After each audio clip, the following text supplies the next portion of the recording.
Okay, so today we're going to be working on transporting a photo from Capture One into Photoshop for post-processing and editing. The best way to do this is to get your photo roughly balanced out and precisely cropped where you're going to want it in the long run. While we're not destroying the RAW by any means, we are creating a PSD file variant which will have the specific characteristics baked into it. There's no going back and widening the crop after the fact.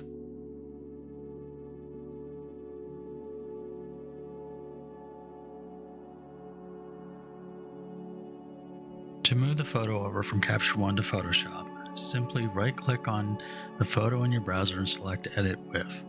This will give you options for third-party programs. Select PS and it will open automatically.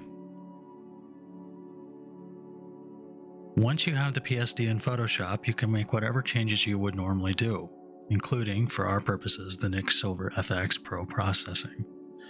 Once you hit save on any changes you make in PS, it will bake it into the file back on your Capture One library. Here, as a brief example, let's just convert this photo into black and white.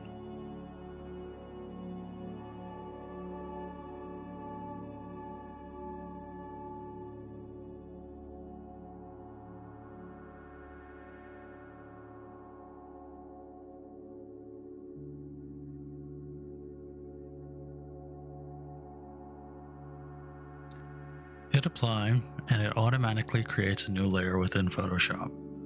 From here we go up to save the file and you'll be able to see the change by switching back over to Capture One. From here you can organize, tag, export, as well as finalize the look of your photo. All in all, it's a seamless round-trip process. As the series progresses, we'll be exploring in depth using Nik Silver to create dramatically different develops, the same raw negatives that will be introduced in part 1. I hope you found this helpful and thank you for watching.